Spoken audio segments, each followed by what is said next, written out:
Hello everyone. So we are continuing with chapter 13 of the book of 2 Samuel. After this, Absalom, the son of David, had a lovely sister whose name was Tamar, and Amnon, the son of David, loved her. Amnon was so distressed over his sister Tamar that he became sick, for she was a virgin, and it was improper for Amnon to do anything to her. But Amnon had a friend whose name was Jonadab, the son of Shimeah, David's brother. Now Jonadab was a very crafty man, and he said to him, "Why are you, the king's son, becoming thinner day after day? Will you not tell me?" Amnon said to him, "I love Tamar, my brother Absalom's sister." So Jonadab said to him, "Lie down on your bed and pretend to be ill. And when your father comes to see you, say to him, 'Please let my sister Tamar come and give me food. And prepare the food in my sight, that I may see it and eat it from her hand.'" Then Amnon lay down and pretended to be ill. And when the king came to see him, Amnon said to the king, "Please let Tamar, my sister, come and make a couple of cakes for me in my sight, that I may eat from her hand." And David sent home to Tamar, saying, "Now go to your brother Amnon's house and prepare food for him." So Tamar went to her brother Amnon's house, and he was lying down. Then she took flour and kneaded it, made cakes in his sight, and baked the cakes. And she took the pan and placed them out before him, but he refused to eat. Then Amnon said, "Have everyone go out from me." And they all went out from him. Then Amnon said to Tamar, "Bring the food into the bedroom, that I may eat from your hand." And Tamar took the cakes which she had made and brought them to Amnon her brother in the bedroom. Now when she had brought them to him to eat, he took hold of her and said to her, "Come, lie with me, my sister." But she answered him, "No, my brother, do not force me, for no such thing should be done in Israel. Do not do this disgraceful thing. And I, where could I take my shame? And as for you, you would be like one of the fools in Israel. So now therefore, please speak to the king, for he will not withhold me from you." However, he would not heed her voice, and being stronger than she, he forced her and lay with her. Then Amnon hated her exceedingly, so that the hatred with which he hated her was greater than the love with which he had loved her. And Amnon said to her, "Arise, be gone." So she said to him, "No, indeed, this evil of sending me away is worse than the other that you did to me." But he would not listen to her. Then he called his servant who attended him and said, "Here, put this woman out, away from me," and bolt the door behind her. Now she had on a robe of many colors, for the king's virgin daughters wore such apparel. And his servant put her out and bolted the door behind her. Then Tamar put ashes on her head, and tore her robe of many colors that was on her, and laid her hand on her head, and went away crying bitterly. And Absalom her brother said to her, has Amnon your brother been with you? But now hold your peace, my sister. He is your brother. Do not take this thing to heart. So Tamar remained desolate in her brother Absalom's house. But when King David heard of all these things, he was very angry. And Absalom spoke to his brother Amnon, neither good nor bad. For Absalom hated Amnon, because he had forced his sister Tamar. And it came to pass, after 2 full years, that Absalom had sheep shearers in Baal Hazor, which is near Ephraim. So Absalom invited all the king's sons. Then Absalom came to the king and said, Kindly note, your servant has sheep shearers. Please, let the king and his servants go with your servant. But the king said to Absalom, No, my son, let us not all go now, lest we be a burden to you. Then he urged him, but he would not go, and he blessed him. Then Absalom said, If not, please let my brother Amnon go with us. And the king said to him, Why should he go with you? But Absalom urged him, so he let Amnon and all the king's sons go with him. Now Absalom had commanded his servants, saying, Watch now, when Amnon's heart is merry with wine, and when I say to you, Strike Amnon, then kill him. Do not be afraid. Have I not commanded you? Be courageous and valiant. So the servants of Absalom did to Amnon as Absalom had commanded.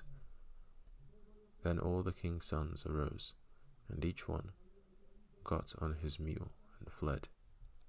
And it came to pass, while they were on the way, that news came to David, saying, Absalom has killed all the king's sons, and not one of them is left. So the king arose and tore his garments, and lay on the ground. And all his servants stood by with their clothes torn. Then Jonadab, the son of Shimea, David's brother, answered and said, Let not my lord suppose they have killed all the young men, the king's sons, for only Amnon is dead. For by the command of Absalom this has been determined from the day that he forced his sister Tamar. Now therefore, let not my lord the king take the thing to his heart, to think that all the king's sons are dead, for only Amnon is dead.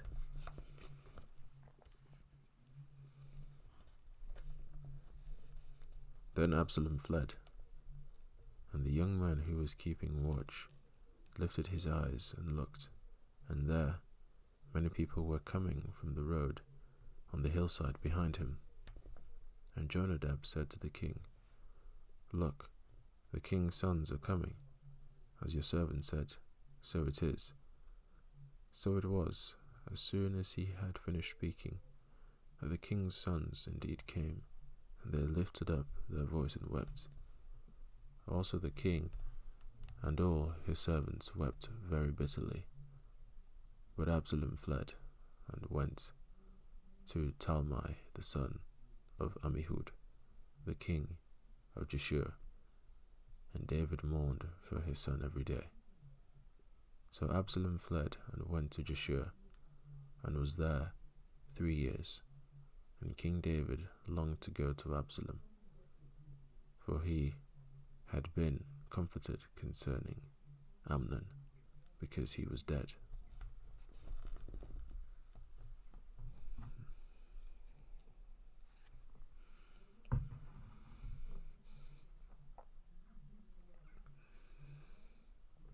Chapter 14. So Joab, the son of Zeruiah, perceived that the king's heart was concerned about Absalom. Joab sent to Tekoa and brought from there a wise woman, and said to her, Please pretend to be a mourner, and put on mourning apparel. Do not anoint yourself with oil, but act like a woman who has been mourning a long time for the dead. Go to the king and speak to him in this manner. So Joab put the words in her mouth. And when the woman of Tekoa spoke to the king, she fell on her face to the ground and prostrated herself and said, Help, O king. And the king said to her, What troubles you? And she answered, Indeed, I am a widow. My husband is dead. Now your maidservant had 2 sons, and the 2 fought with each other in the field, and there was no one to part them. But the one struck the other and killed him. And now the whole family has risen up against your maidservant.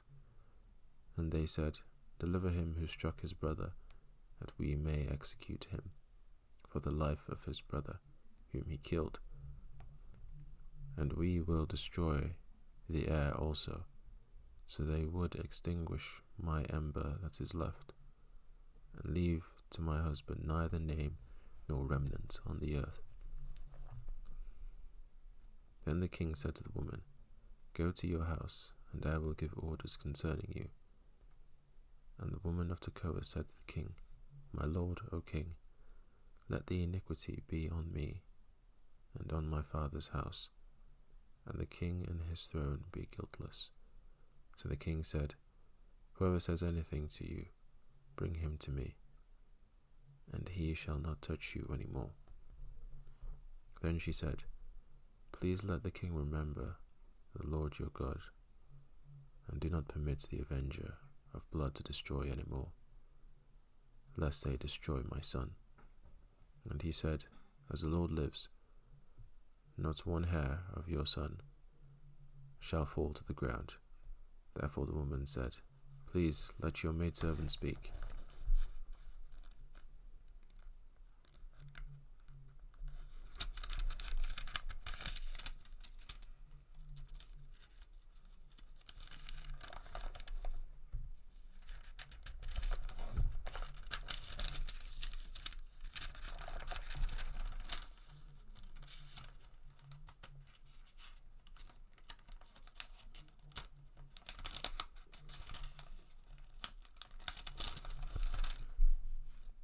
Therefore the woman said, Please let your maidservant speak. Another word to my lord the king. And he said, Say on. So the woman said, Why then have you schemed such a thing against the people of God? For the king speaks this thing as one who is guilty, in that the king does not bring his banished one home again. For we will surely die, and become like water spilled on the ground, which cannot be gathered up again. Yet God does not take away a life, but he devises means, so that his banished ones are not expelled from him. Now therefore I have come to speak of this thing to my lord the king, because the people have made me afraid. And your maidservant said, I will now speak to the king. It may be that the king will perform the request of his maidservant, for the king will hear and deliver his maidservant from the hand of the man who would destroy me and my son together from the inheritance of God. Your maidservant said, The word of my lord the king will now be comforting, for as the angel of God, so is my lord the king, in discerning good and evil, and may the Lord your God be with you. Then the king answered and said to the woman, Please do not hide from me anything that I ask you. And the woman said, Please let my lord the king speak. So the king said, Is the hand of Joab with you in all this? And the woman answered and said, As you live, my lord the king, no one can turn to the right hand or to the left from anything that my lord the king has spoken. For your servant Joab commanded me, and he put all these words in my mouth of your maidservant. To bring about this change of affairs, your servant Joab has done this thing. But my lord is wise, according to the wisdom of the angel of God, to know everything that is in the earth. And the king said to Joab, All right, I have granted this thing. Go therefore, bring back the young man Absalom. Then Joab fell to the ground on his face and bowed himself, and thanked the king. And Joab said, Today your servant knows that I have found favor in your sight, my lord, O king, in that the king has fulfilled the request of his servant. So Joab arose and went to Geshur, and brought Absalom to Jerusalem. And the king said, Let him return to his own house, but do not let him see my face. So Absalom returned to his own house, but did not see the king's face. Now, in all Israel, there was no one who was praised as much as Absalom for his good looks. From the sole of his foot to the crown of his head, there was no blemish in him. And when he cut the hair of his head, at the end of every year he cut it because it was heavy on him. When he cut it, he weighed the hair of his head at 200 shekels, according to the king's standard. To Absalom were born 3 sons, and 1 daughter whose name was Tamar. She was a woman of beautiful appearance, and Absalom dwelt 2 full years in Jerusalem, but did not see the king's face. Therefore Absalom sent for Joab, to send him to the king, but he would not come to him. And when he sent again the 2nd time, he would not come. So he said to his servants, See, Joab's field is near mine, and he has barley there. Go and set it on fire.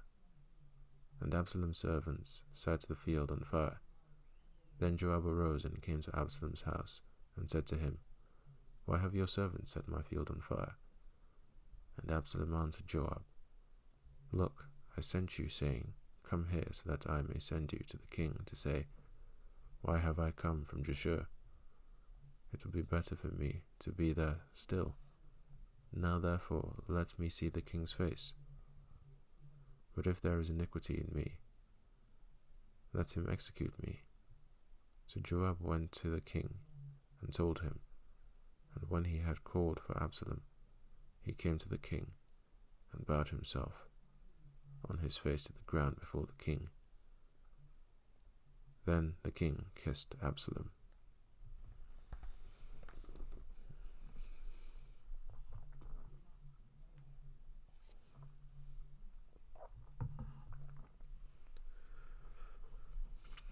Chapter 15.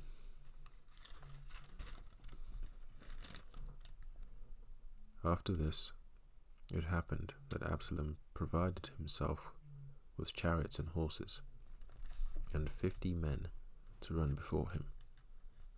Now Absalom would rise early and stand beside the way to the gate. So it was, whenever anyone who had a lawsuit came to the king for a decision, that Absalom would call to him and say, What city are you from?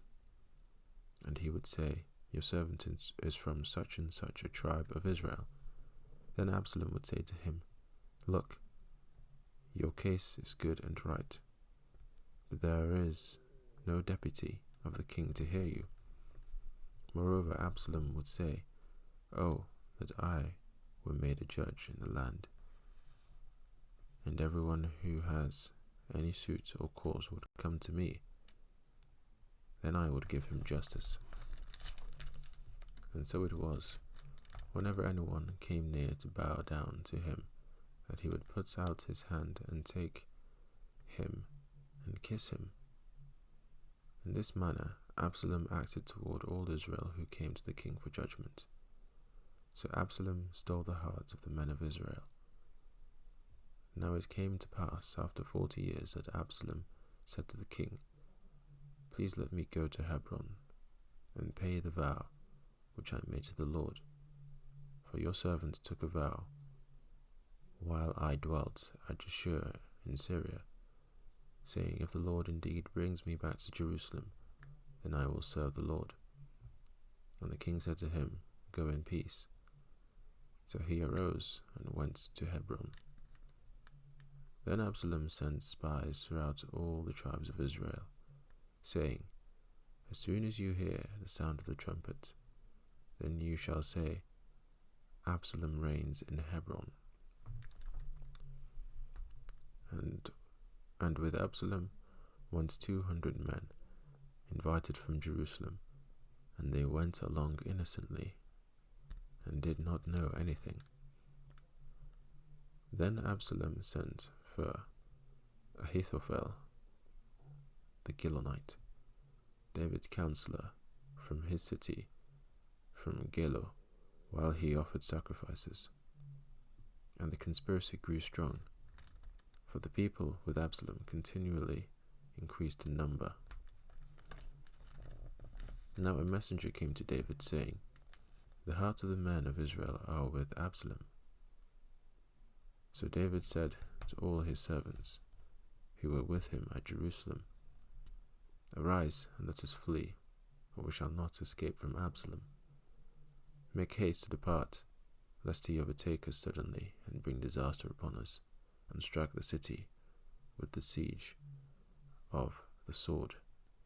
And the king's servants said to the king, "We are your servants, ready to do whatever my lord the king commands."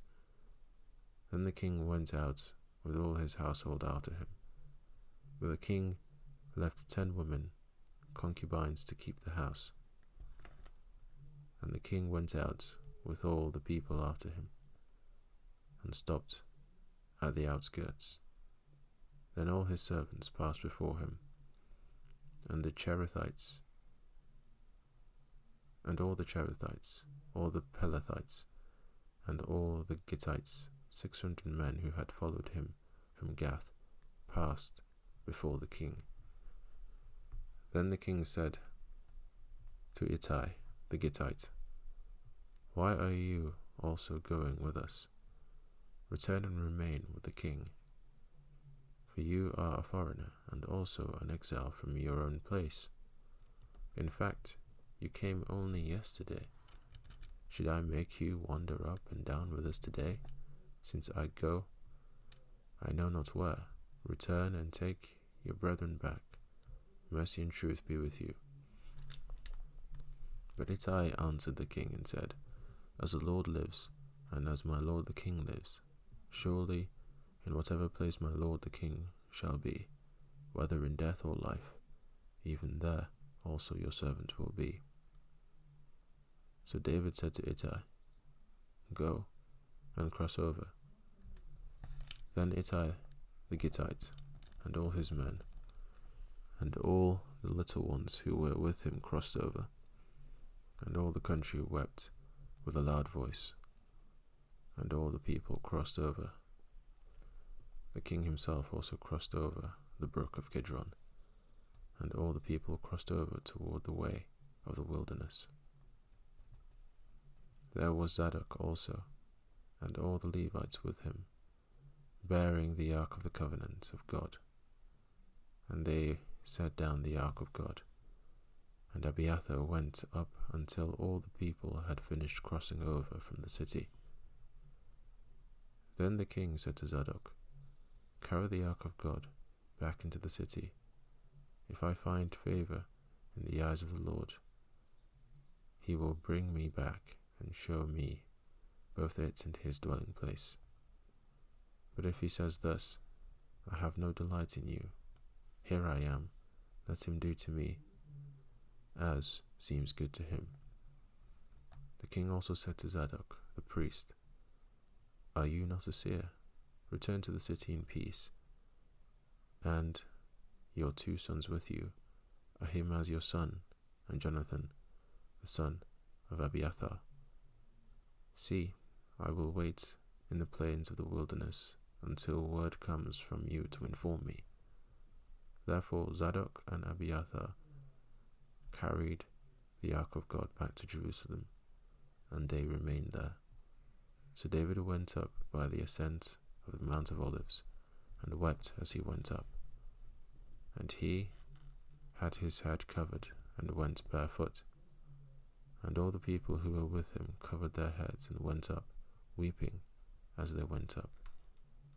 Then someone told David, saying, Ahithophel is among the conspirators with Absalom. And David said, O Lord, I pray, turn the counsel of Ahithophel into foolishness. Now it happened, when David had come to the top of the mountain where he worshipped God, there was Hushai the Archite coming to meet him, with his robe torn and dust on his head. David said to him, If you go on with me, then you will become a burden to me. But if you return to the city and say to Absalom, I will be your servant, O king, as I was your father's servant previously, so I will now also be your servant. Then you may defeat the counsel of Ahithophel for me. And do you not have Zadok and Abiathar the priests with you there? Therefore it will be that whatever you hear from the king's house, you shall tell to Zadok and Abiathar the priests. Indeed, they have there with them their 2 sons, Ahimaaz, Zadok's son, and Jonathan, Abiathar's son. And by them you shall send me everything you hear. So Hushai, David's friend, went into the city, and Absalom came into Jerusalem.